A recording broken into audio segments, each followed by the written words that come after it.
Assalamualaikum warahmatullahi wabarakatuh. Saya Wanda Azara ingin mempresentasikan tentang komunikasi bisnis. Saya dari kelas K520 AR, NPM 10221259. Pengertian komunikasi bisnis. Komunikasi adalah suatu proses pertukaran informasi antar individu melalui sistem yang biasa atau lazim, dengan baik dengan simbol, sinyal maupun perilaku ataupun tindakan. Komunikasi antar pribadi atau interpersonal communication merupakan bentuk komunikasi yang dilakukan dua orang atau lebih dengan menggunakan bahasa yang mudah dipahami kedua belah pihak dan cenderung lebih fleksibel dan informal. Komunikasi lintas budaya merupakan bentuk komunikasi yang dilakukan antar dua orang atau lebih yang masing-masing memiliki budaya yang berbeda karena perbedaan geografis tempat tinggal.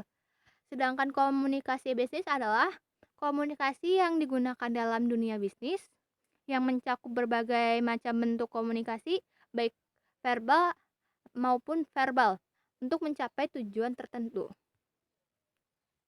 Perbedaan antara komunikasi antar pribadi dengan komunikasi bisnis, tujuannya yang membuat komunikasi pribadi untuk kepentingan pribadi, sedangkan komunikasi kepentingan bisnis. Pokok pembahasan yang dibahas komunikasi antar pribadi biasanya masalah pribadi, sedangkan komunikasi bisnis biasanya masalah bisnis. Bahasa yang digunakan untuk komunikasi antar pribadi, informal dan bahasa campuran. Komunikasi bahasanya yang digunakan formal dan baku.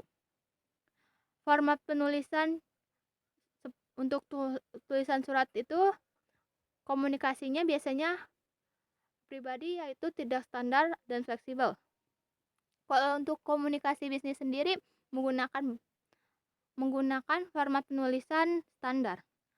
Gaya penulisan komunikasi untuk komunikasi pribadi tidak standar, sedangkan komunikasi bisnis standar.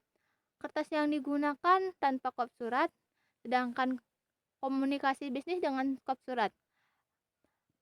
Untuk komunikasi pribadi biasanya tanpa stempel, sedangkan komunikasi bisnis dengan stempel. Contoh, surat keluarga yang antar pribadi. Sedangkan contoh untuk komunikasi bisnis yaitu surat bisnis. Bentuk dasar komunikasi yang pertama adalah komunikasi verbal. Biasanya komunikasi verbal itu melalui bicara dan menulis, mendengar dan membaca. Komunikasi nonverbal. Orang dapat mengambil suatu kesimpulan tentang berbagai macam perasaan orang, baik rasa senang, benci, cinta, rindu, maupun berbagai macam perasaan lainnya. Contohnya yaitu menggerakkan gigi untuk menunjukkan kemarahan, mengerutkan dahi untuk menunjukkan sedang berpikir keras, simbol dilarang merokok dipasang di ruang tamu untuk dilarang merokok, asbak ditaruh di atas meja, dan sebagainya. Pentingnya komunikasi nonverbal. Pentingnya komunikasi nonverbal itu penting karena dalam menyampaikan suatu perasaan dan emosional, mendeteksi kecurangan ataupun kejujuran, serta sifatnya yang efisien. Yang kedua, dengan memperhatikan isyarat nonverbal, seseorang dapat mendeteksi kecurangan ataupun menegaskan kejujuran si pengirim pesan. Tujuan komunikasi nonverbal. Menurut Till dan Boff dalam Excellence in Business Communication, merupakan yang pertama, memberikan informasi, yang kedua, mengatur alur suatu percakapan, yang ketiga, mengapresiasikan emosi, yang keempat, memberi sifat, melengkapi, menentang atau mengembangkan pesan-pesan verbal, yang kelima, mengendalikan atau mempengaruhi orang lain, yang keenam, mempermudah tugas-tugas khusus. Proses komunikasi. Menurut Till dan Beef dalam Business Communication Today, pengirim mempunyai suatu ide atau gagasan. Yang kedua, pengirim mempunyai ide menjadi suatu pesan. Yang ketiga, pengirim menyampaikan pesan. Yang keempat, penerima menerima pesan. Yang kelima, penerima menafsirkan pesan. Yang keenam, penerima memberi tanggapan dan mengirim umpan balik kepada pengirim. Munculnya kesalahpahaman komunikasi. Biasanya masalah dalam mengembangkan pesan. Yang pertama, dalam munculnya keraguan tentang isi pesan. Yang kedua, kurang terbiasa dengan situasi yang ada. Yang ketiga, adanya pertentangan emosional. Yang keempat, kesulitan dalam mengapresiasikan ide. Yang selanjutnya, masalah dalam menyampaikan pesan, misalkan keadaan fisik sound system. Yang selanjutnya, masalah dalam menerima pesan, misalnya persaingan antara penglihatan dengan pendengaran, kurang konsisten, dan lain sebagainya.